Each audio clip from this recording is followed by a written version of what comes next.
Hello रश्मि। नमस्कार ma'am. नमस्कार। वो होमवर्क जो दिया था किया है आपने? मैम वो 18 एलिमेंट्स वाला। हाँ हाँ। यस मैम, वो उसी दिन ड्रॉ कर लिया था मैंने। तो अभी शो करिए उसको वीडियो ऑन करके मुझे। Yes ma'am, 1 second.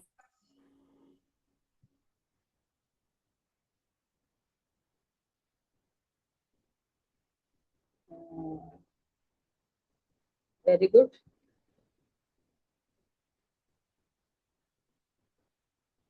हम्म। Very good. ठीक है, फिर हम लोग आगे स्टार्ट करते हैं। हम्म। ओके।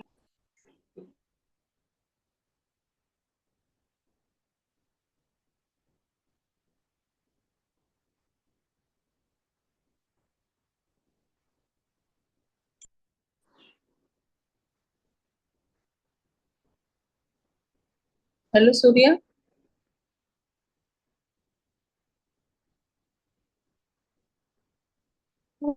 मैम तुमने वो ड्रॉ किया था 18 एलिमेंट वाला जो कि दिया था मैंने, एटॉमिक स्ट्रक्चर। मैम करा था। तो उसको शो करो, हमें व्हाइट बोर्ड हटा रहे हैं। हाँ, दिखाओ अपनी कॉपी।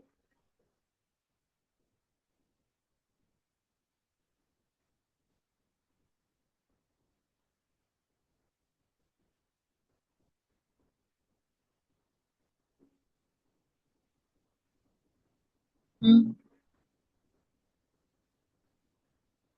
बैक कैमरा करो, कॉपी पे फोकस करो। Ma'am 1 minute.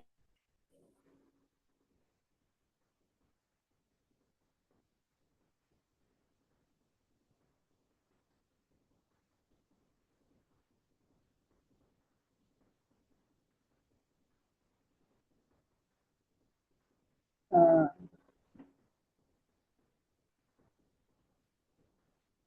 Very good. आगे नेक्स्ट। Very good. गुड। ठीक है, फिर हम लोग आगे स्टार्ट कर रहे हैं, ठीक है। Okay ma'am.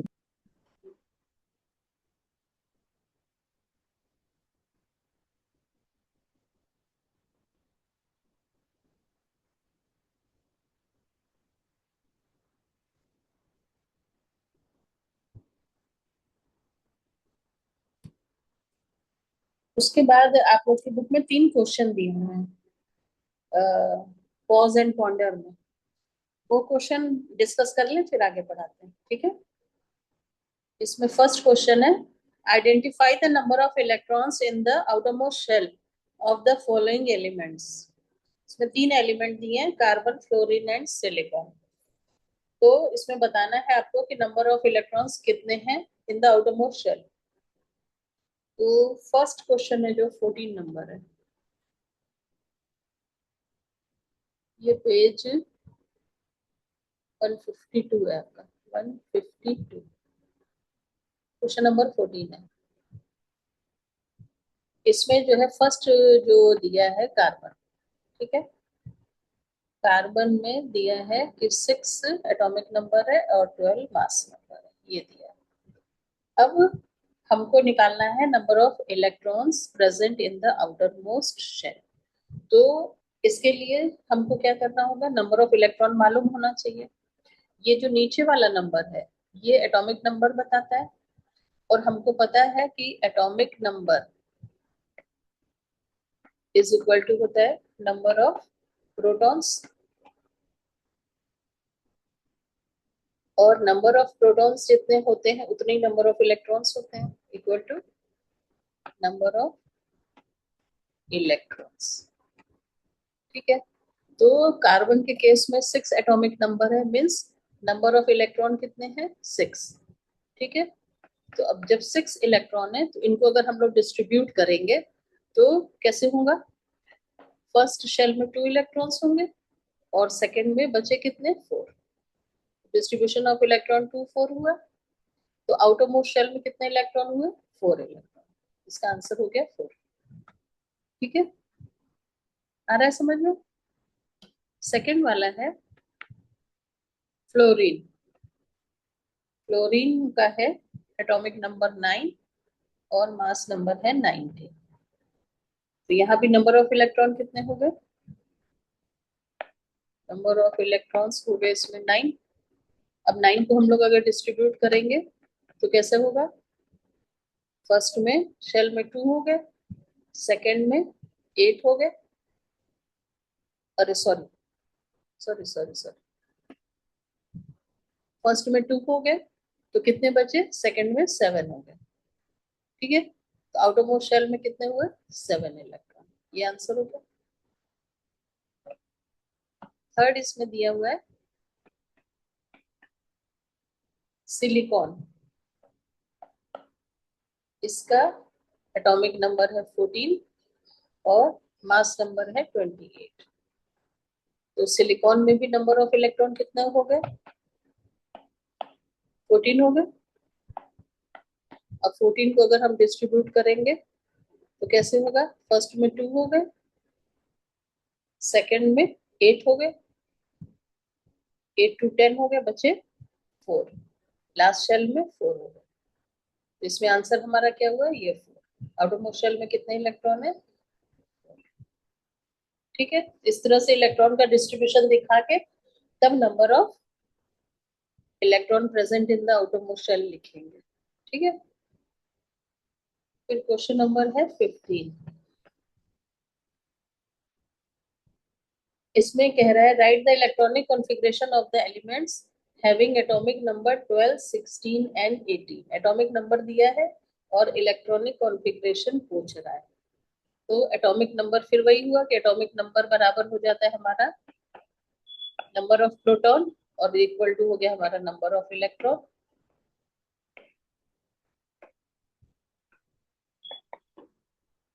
Number of electrons, तो फर्स्ट केस में एटॉमिक नंबर दे रहा है 12, तो एटॉमिक नंबर दे रहा है 12।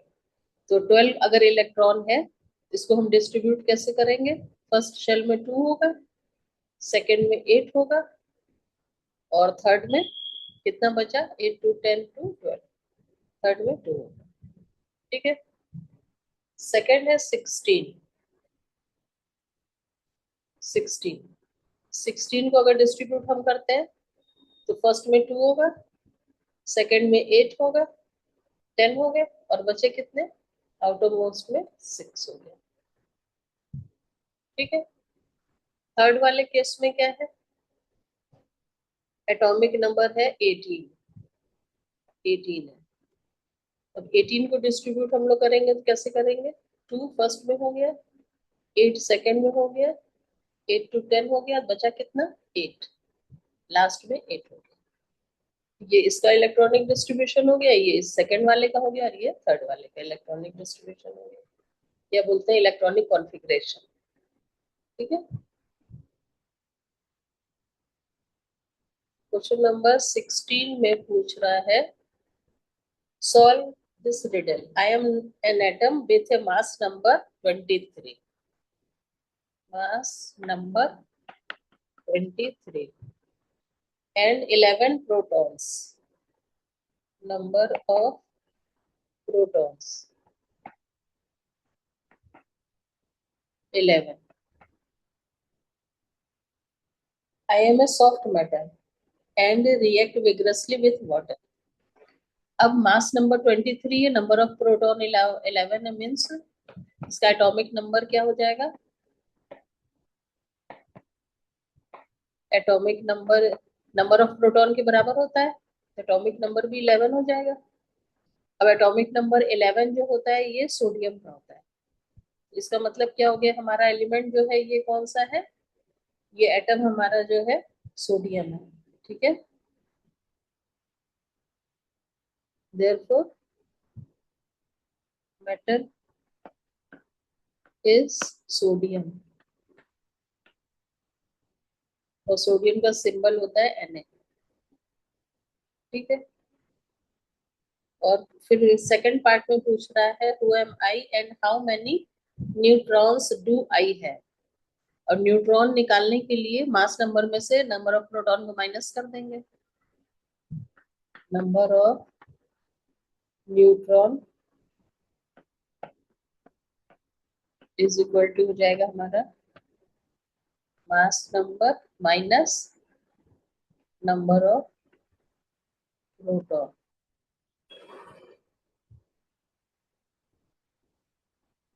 तो मास नंबर दिया हुआ है 23, नंबर ऑफ प्रोटॉन दिया है 11, तो बचेगा हमारा 12। तो नंबर ऑफ न्यूट्रॉन कितना होगा 12।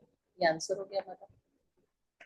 ठीक है, एक आंसर ये है सोडियम और दूसरा आंसर है 12। नंबर ऑफ न्यूट्रॉन हो गया 12। ठीक है, ये 3 क्वेश्चन दिए हुए थे बुक में आपके। इसके बाद नेक्स्ट टॉपिक आ रहा है हमारा combining capacity of an atom.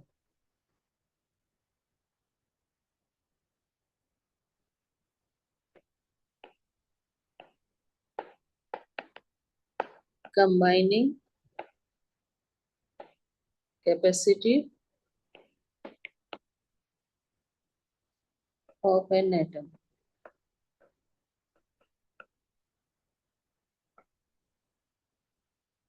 Combining capacity किसी भी एटम की उसे कहते हैं कि किसी भी एटम में जो टेंडेंसी होती है, हमको मालूम है कि दो सेम एटम या दो डिफरेंट एटम आपस में मिलकर के मॉलिक्यूल बनाते हैं। तो जो एटम के अंदर टेंडेंसी होती है मॉलिक्यूल बनाने की, स्टेबल मॉलिक्यूल बनाने की, चाहे वो इलेक्ट्रॉन को गेन करके बनाए या इलेक्ट्रॉन को लूज करके बनाए या इलेक्ट्रॉन्स को शेयर करके बनाए, किसी भी तरह से बनाए, जो उसके अंदर टेंडेंसी है मॉलिक्यूल बनाने की, इस टेंडेंसी को हम बोलते हैं कंबाइनिंग कैपेसिटी, है ना। क्योंकि जो मॉलिक्यूल बनेगा उसमें जो है वो स्टेबल मॉलिक्यूल बनेगा। तो जो एटम के अंदर टेंडेंसी है स्टेबल मॉलिक्यूल बनाने की, either by gaining the electron or by losing the electron or by sharing the electron, this tendency is known as combining capacity of an atom। ठीक है, इसको जानने से पहले आपको कुछ डेफिनेशन और भी जाननी चाहिए। पहले आप डेफिनेशन अच्छा लिख लीजिए ये वाली, the tendency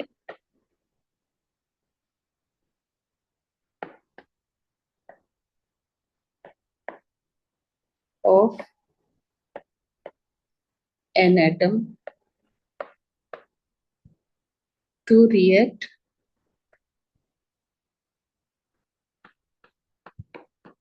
and form molecules with other atoms by sharing,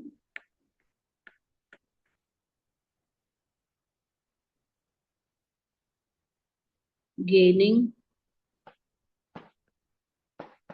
or losing the electrons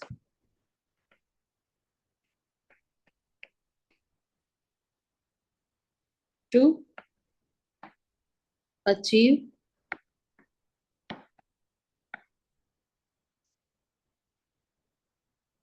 an octet। अभी हम बताते हैं ऑक्टेट किससे कहते हैं। इन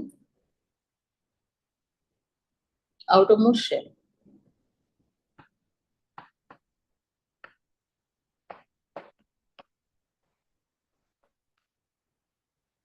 ठीक है, तो ये हो गया कंबाइनिंग कैपेसिटी। अब आपको कुछ डेफिनेशन और जाननी चाहिए, जैसे वैलेंस शेल किसे कहते हैं। वैलेंस शेल, जब हम लोग अभी इलेक्ट्रॉनिक कॉन्फ़िगरेशन पढ़ रहे थे और एटॉमिक स्ट्रक्चर पढ़ रहे थे, तो उसमें हम लोग ने देखा कि सेंटर में न्यूक्लियस होता है और उसके बाद जो आउट उसके चारों तरफ जो है शेल होते हैं जिसमें इलेक्ट्रॉन प्रेजेंट रहते हैं। ठीक है, ये जो शेल होते हैं ये डिपेंड करते हैं कितने शेल होंगे किसी भी एटम में।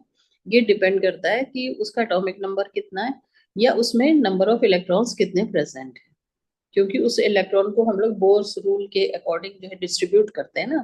फर्स्ट शेल में 2 इलेक्ट्रॉन होंगे, फिर उसके बाद सेकंड शेल आ जाएगी उसमें 8 होंगे, फिर उसके बाद थर्ड शेल आ जाएगी।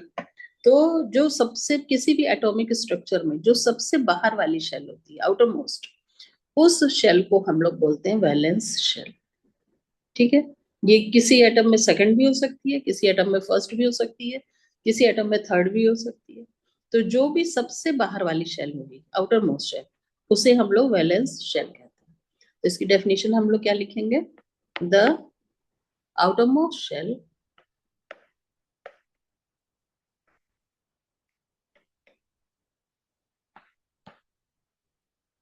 containing, आउटरमोस्ट शेल उसी को कहेंगे जिसमें इलेक्ट्रॉन होगा, खाली शेल को नहीं काउंट करेंगे।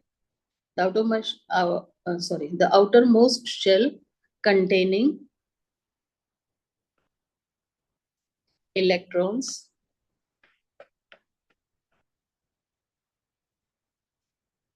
of an atom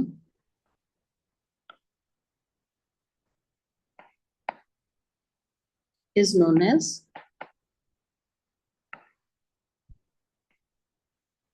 valence shell।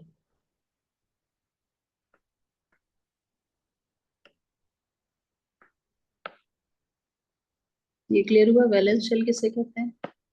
अब वैलेंस इलेक्ट्रॉन्स किसे कहते हैं? वैलेंस इलेक्ट्रॉन्स, जो आउटर मोस्ट शेल में जो इलेक्ट्रॉन प्रेजेंट रहते हैं, मींस जो इलेक्ट्रॉन्स वैलेंस शेल में प्रेजेंट रहते हैं, उसे हम लोग वैलेंस इलेक्ट्रॉन कहते हैं। ठीक है, तो इसको हम लोग कैसे लिखेंगे? द इलेक्ट्रॉन्स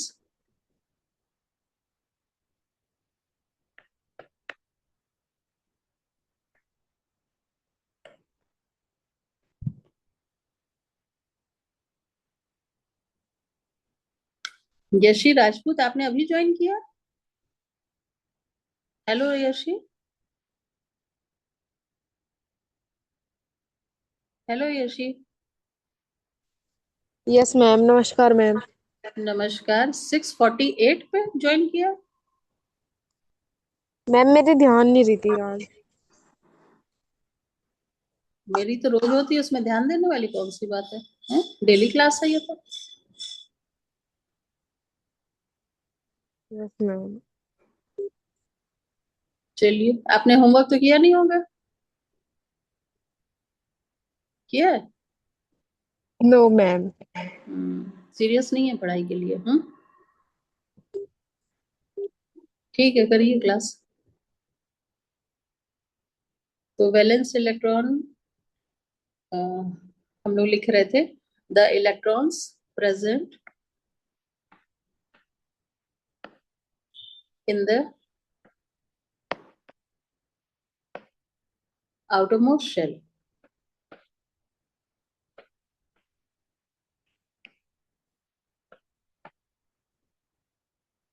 outermost shell को क्या बोलते हैं? Valence shell.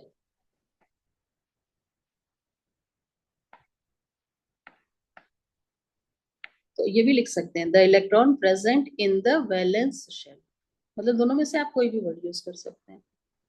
ठीक है, आर नोन एज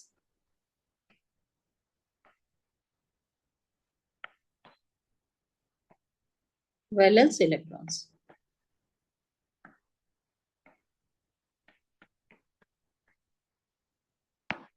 ये इसकी डेफिनेशन हो गई। अब वैलेंस शेल मालूम हो गया, वैलेंस इलेक्ट्रॉन्स मालूम हो गए। थर्ड नेक्स्ट है हमारा ऑक्टेट। ऑक्टेट किसे कहते हैं? जब हम लोग बोर्ड्स का रूल पढ़ रहे थे, उसमें हम लोगों ने एक रूल पढ़ा था कि जो एटम की आउटरमोस्ट शेल होती है, उसमें सिर्फ 8 इलेक्ट्रॉन मैक्सिमम रह सकते हैं। बाकी इन जो इनर शेल होती है, वो अकॉर्डिंग टू 2n² फिल होती है। ठीक है ना? तो जो आउटरमोस्ट शेल में 8 इलेक्ट्रॉन को कंप्लीट माना जाता है शेल को, अगर 8 इलेक्ट्रॉन आ गए तो इस कंडीशन को हम लोग बोलते हैं ऑक्टेट। तो अगर हम कहते हैं कि ऑक्टेट कंप्लीट हो गया, मींस आउटरमोस्ट शेल में 8 इलेक्ट्रॉन्स हो गए। ठीक है, तो ऑक्टेट को हम लोग लिखेंगे, if the outermost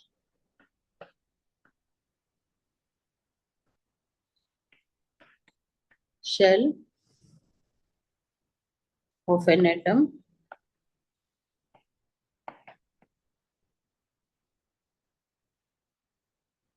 has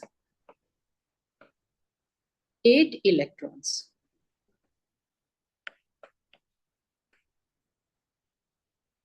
It is called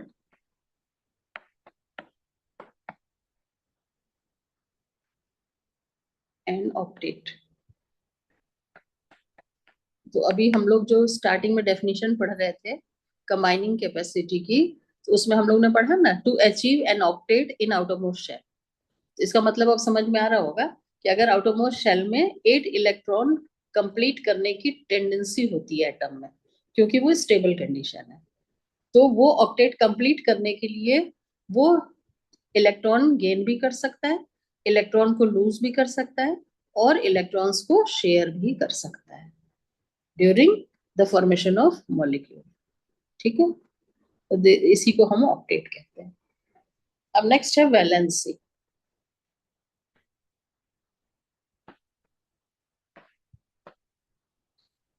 valency actual में कंबाइनिंग कैपेसिटी को ही कहा जाता है। कंबाइनिंग कैपेसिटी ये टेंडेंसी है ऑक्टेट कंप्लीट करके स्टेबल मॉलिक्यूल बनाने की, और जो ऑक्टेट कंप्लीट करने में कितने नंबर ऑफ इलेक्ट्रॉन को एटम गेन कर रहा है, या कितने नंबर ऑफ इलेक्ट्रॉन्स को एटम लूज कर रहा है, या कितने नंबर ऑफ इलेक्ट्रॉन्स को शेयर कर रहा है, तो वो नंबर ऑफ इलेक्ट्रॉन जो है वही उस एटम की वैलेंसी कही जाती है। ठीक है, तो इसको भी हम लोग कैसे लिखेंगे? ये एक्चुअल में ये कंबाइनिंग कैपेसिटी है, लेकिन in the form of number of electrons. ठीक है, it is combining capacity of an atom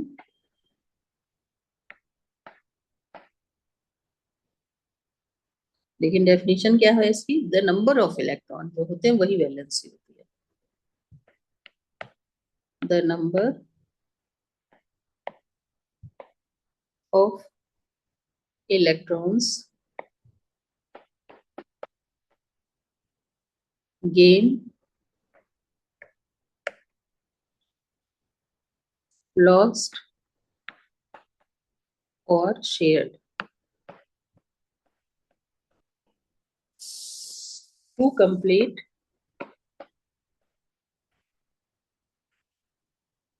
the octet.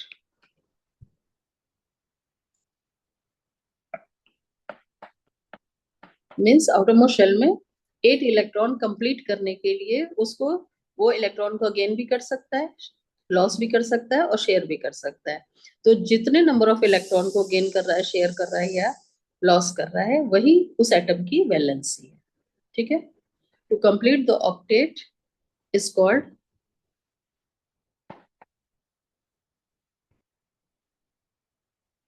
The valency of the element.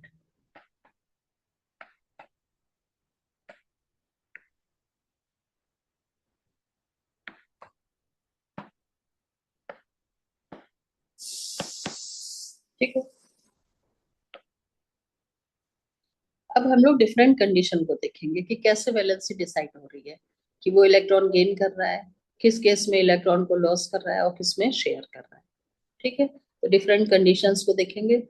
तो स्टार्ट करते हैं कि अगर कोई सी एलिमेंट के एटम में 4 इलेक्ट्रॉन से कम है आउटरमोस्ट शेल में, तो क्या होगा? तो फर्स्ट कंडीशन हो गई, if atoms of an element has less than 4 electron।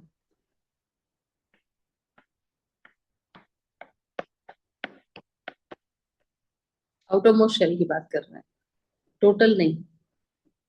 4 electrons in its valence shell, लिखें तो ज्यादा अच्छा है, वैलेंस शेल।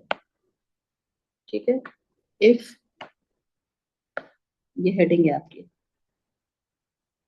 कि अगर एटम के वैलेंस शेल में 4 इलेक्ट्रॉन से कम है तो क्या होगा। तो उसके अंदर क्या होगा, ऑक्टेट कंप्लीट करने के लिए अब उसके पास दो रास्ते हैं, या तो वो बाहर से इलेक्ट्रॉन ले, या मॉलिक्यूल बनाते समय दूसरे वाले एटम से इलेक्ट्रॉन को ले, या जो इसके आउटरमोस्ट शेल में इलेक्ट्रॉन है इसको निकाल दे, लॉस कर दे। तो अगर 4 से कम है, तो सपोज 1 इलेक्ट्रॉन है, तो क्या होगा, इसको ऑक्टेट कंप्लीट करने के लिए 7 इलेक्ट्रॉन की जरूरत है। तो एटम के लिए 7 इलेक्ट्रॉन को लेना ज्यादा मुश्किल है एज कंपेयर टू 1 इलेक्ट्रॉन को लूज कर देना। तो ऐसे एटम जो होंगे, वो उसके अंदर टेंडेंसी होगी कि वो 1 इलेक्ट्रॉन को का लॉस कर ले और स्टेबल बन जाएंगे। 2 वाले केस में भी ऐसे होगा कि अगर उसके आउटरमोस्ट शेल में, वैलेंस शेल में 2 इलेक्ट्रॉन्स हैं, तो उसके लिए 2 इलेक्ट्रॉन को लॉस करना ज्यादा आसान होगा एज कंपेयर टू 6 इलेक्ट्रॉन को लेना, क्योंकि उसे ऑक्टेट कंप्लीट करना है। ठीक है, तो ऐसे एटम के अंदर भी टेंडेंसी होगी इलेक्ट्रॉन को लॉस करने की। 3 वाले केस में भी यही होगा, क्योंकि उसको भी ऑक्टेट कंप्लीट करने के लिए 5 इलेक्ट्रॉन की जरूरत है। 4 वाले केस में इक्वल टेंडेंसी है, 4 लेना भी जितना मुश्किल है या आसान है उतना ही देना। तो इसलिए हम लोग ने लेस देन 4 कंडीशन ली है फर्स्ट केस में। ठीक है, तो अगर वो लेस देन 4 है, तो ऐसे एटम्स के अंदर टेंडेंसी होगी इलेक्ट्रॉन को लूज करने की। ठीक है,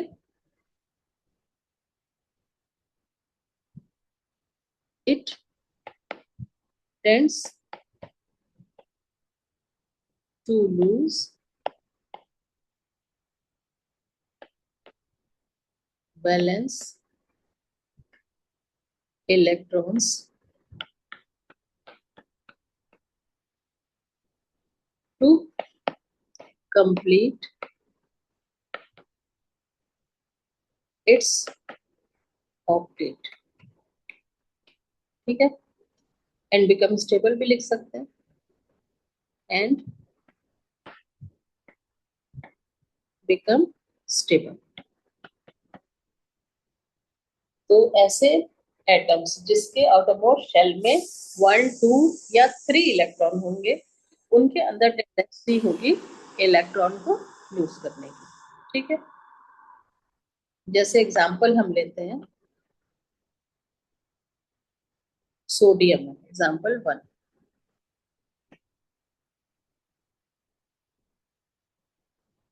एग्जांपल 1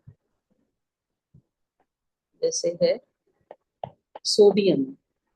सोडियम का एटॉमिक नंबर होता है 11।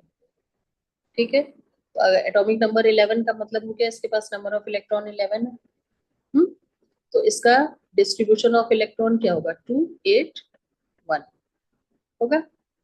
अब 2, 8, 1 है, तो इसके आउटरमोस्ट शेल में 1 इलेक्ट्रॉन है, तो इसके अंदर टेंडेंसी होगी 1 इलेक्ट्रॉन को लूज करने की ना।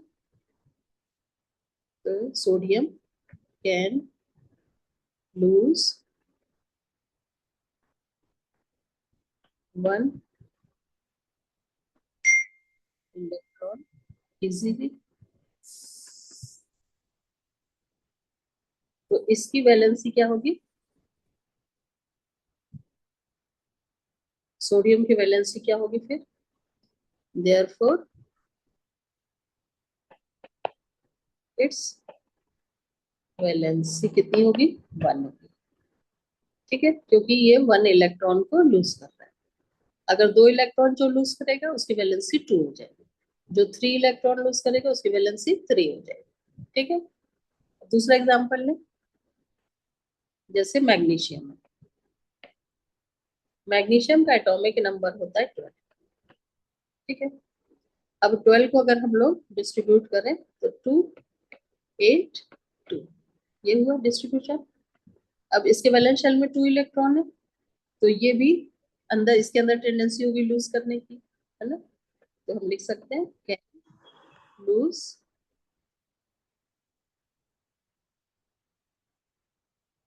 2 इलेक्ट्रॉन्स इजीली। तो इसकी वैलेंसी कितनी हो गई, देयरफॉर वैलेंसी ऑफ मैग्नीशियम कितनी हुई, 2 हो गई, क्योंकि 2 इलेक्ट्रॉन को लूज कर रहा है। ठीक है, इसी तरह 3 भी होगी। अब हम लोग सेकंड कंडीशन लेते हैं जिसमें वैलेंस इलेक्ट्रॉन मोर देन 4, तब क्या होगा।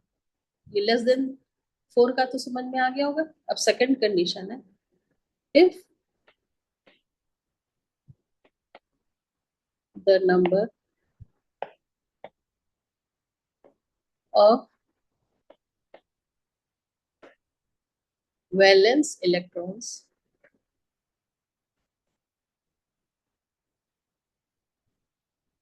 Are more than 4।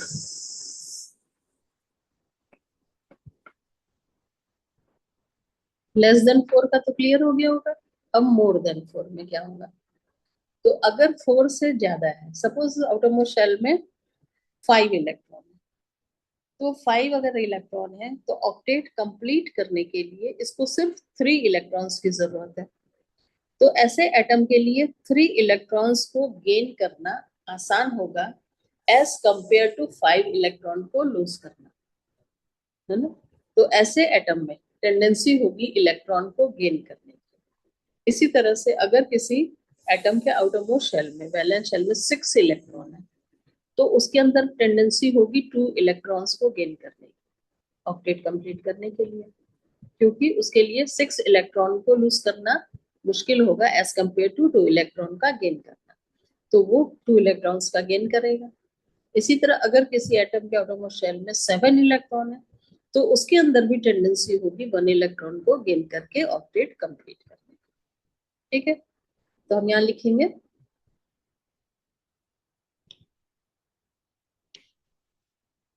if the number of valence electrons are more than 4 in an atom,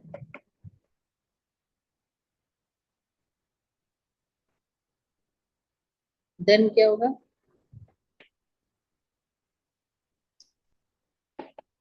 it tends to gain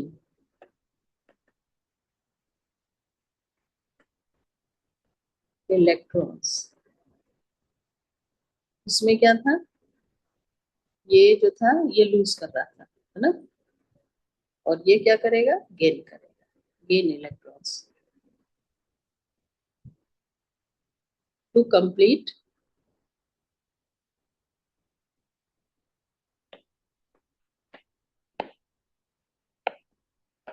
it's octet. ठीक है, लेकिन अब इस केस में वैलेंसी हम कैसे निकालेंगे। उसमें तो जो नंबर ऑफ इलेक्ट्रॉन प्रेजेंट थे वैलेंस शेल में, उसी को वो लूज कर रहा था, और डायरेक्ट हम बता दे रहे थे कि वो उसकी वैलेंसी 2 है या 1 है या 3 है। अब इसमें तो नंबर ऑफ इलेक्ट्रॉन ज्यादा है वैलेंस शेल में, तो हमें वैलेंसी निकालने के लिए 8 में से उसको नंबर को माइनस करना पड़ेगा, जिससे हमको ये पता चलेगा कि वो कितने इलेक्ट्रॉन को गेन कर रहा है। ठीक है, यहाँ हम लिखेंगे 10 valency is calculated by subtracting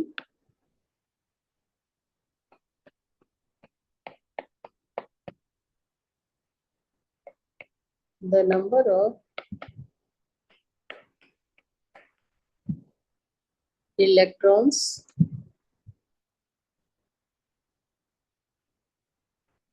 of valence shell from the octet।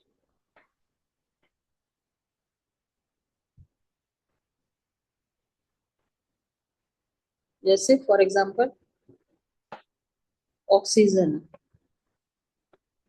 First example oxygen है।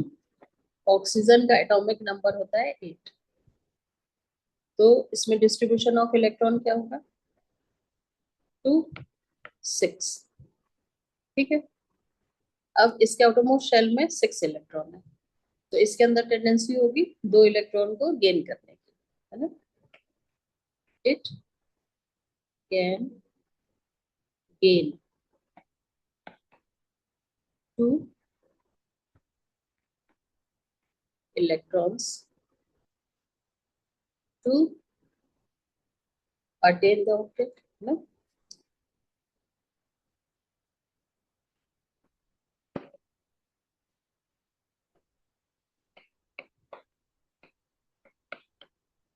तो वैलेंसी कैसे हम लोग निकालेंगे, therefore valency is equal to octet means 8 minus outermost shell में 6 इलेक्ट्रॉन है, तो 6 को माइनस कर दिए, तो यहाँ वैलेंसी हो गई 2। तो इसकी वैलेंसी ऑक्सीजन की हो गई 2। ठीक है। अब आगे चल के आप लोग पढ़ेंगे कि जब इलेक्ट्रॉन को वो लूज करता है तो वो वैलेंसी पॉजिटिव होती है, और अगर इलेक्ट्रॉन को गेन करता है तो उस वो वैलेंसी नेगेटिव होती है, माइनस में, क्योंकि नंबर तो सेम है ना। लेकिन 1+ अगर हम लिख रहे हैं मतलब वो इलेक्ट्रॉन को लूज कर रहा है, और 1- लिख रहे हैं मीन्स इलेक्ट्रॉन को गेन कर रहा है। ये आगे अभी हम लोग आगे पढ़ेंगे इसके बारे में। अभी बस नंबर पे आप लोग फोकस करिए, प्लस माइनस पे नहीं। ठीक है। तो यहाँ वैलेंसी हो गई 2। सेकेंड एग्जाम्पल है नाइट्रोजन। सर सिंबल N हो गया और एटॉमिक नंबर 7, तो इसमें डिस्ट्रीब्यूशन ऑफ इलेक्ट्रॉन हो गया 2 5। ठीक है। अब वैलेंस शेल में 5 इलेक्ट्रॉन है, तो इसके अंदर टेंडेंसी होगी 3 इलेक्ट्रॉन को लेने की, गेन करेगा ना। therefore it can gain 3 electrons to complete the octet।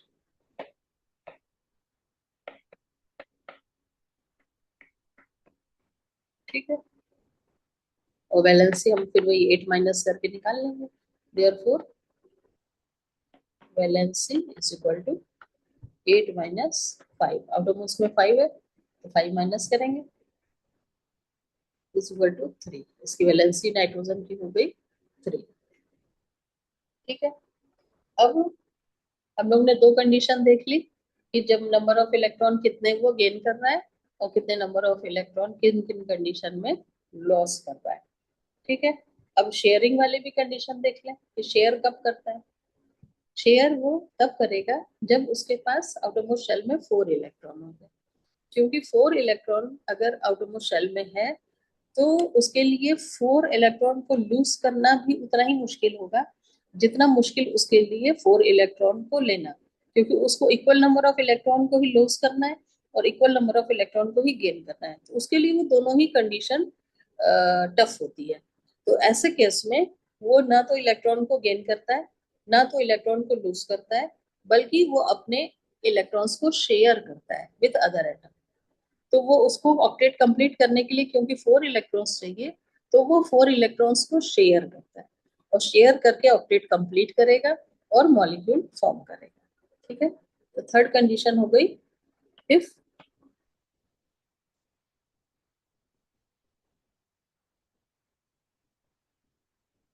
The atom has 4 electrons in its, ये हेडिंग है, वैलेंस शेल। ठीक है।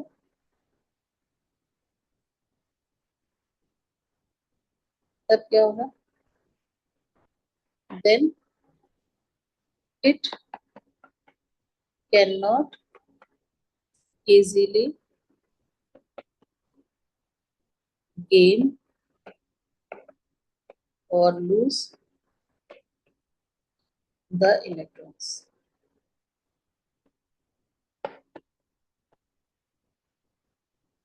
Therefore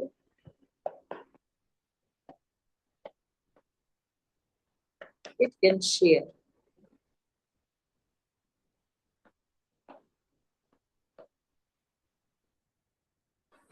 Four electrons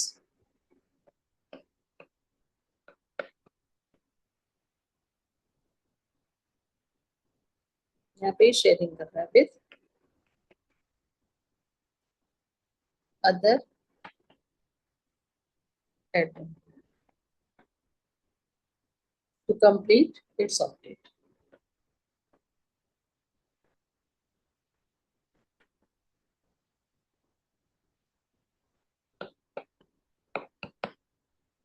ठीक है, जैसे एग्जांपल इसका है कार्बन। कार्बन का एटॉमिक नंबर होता है 6। ठीक है, तो डिस्ट्रीब्यूशन ऑफ इलेक्ट्रॉन क्या होगा, 2 4। वैलेंस शेल में 4 इलेक्ट्रॉन हो गए, तो यहाँ पर ये 4 इलेक्ट्रॉन की शेयरिंग करेगा। therefore it can share 4 electrons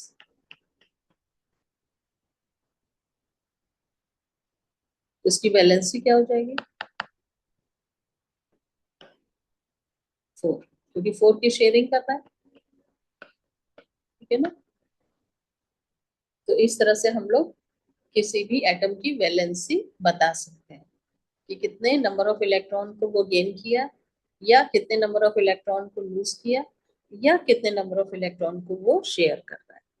वही डिसाइड करता है कि किसी भी एटम की क्या वैलेंसी है।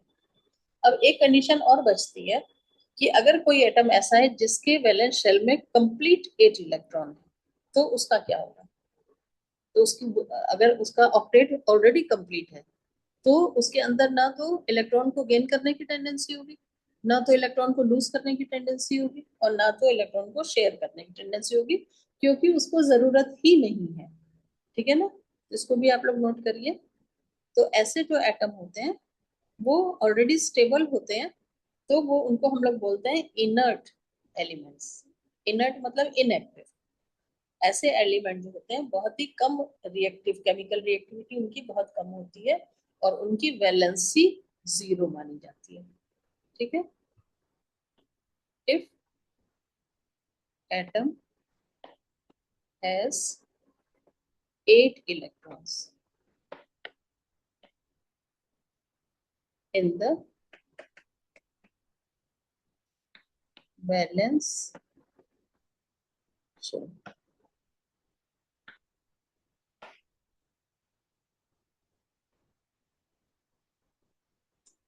इनके अंदर कोई टेंडेंसी नहीं होगी। They do not have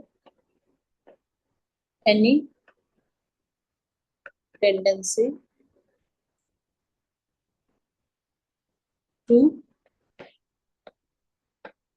loose,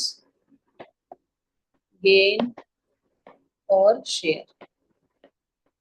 कुछ भी नहीं करेंगे वो, देयर इलेक्ट्रॉन्स।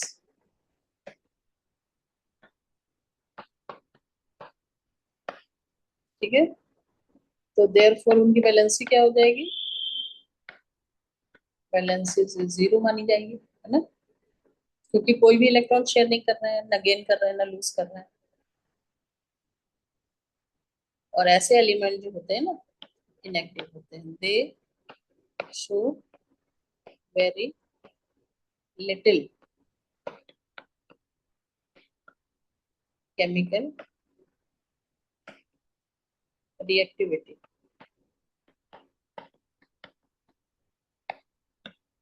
क्योंकि केमिकली रिएक्टिव ज्यादा नहीं होते हैं, इसीलिए उन्हें हम लोग इनर्ट एलिमेंट कहते हैं। thus they are known as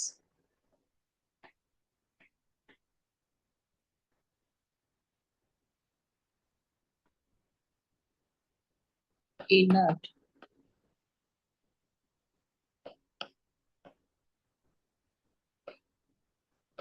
इसमें नोबल गैसेस आती हैं, आगे चल के पढ़ेंगे आप लोग, है ना। एग्जाम्पल है जैसे इनका हीलियम है, नियॉन है, ऑर्गन है, एक्सेट्रा कई चीजें।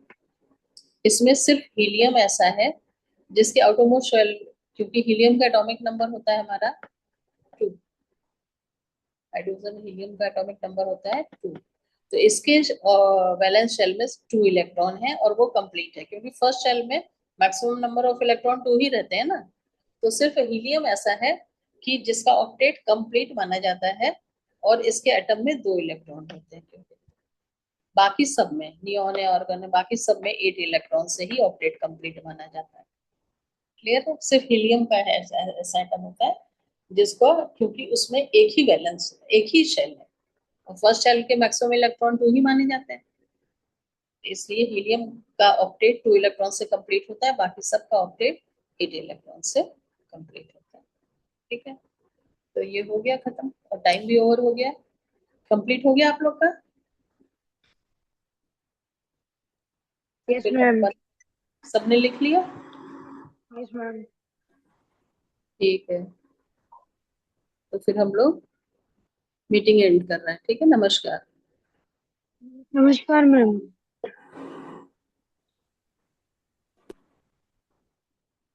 नमस्कार।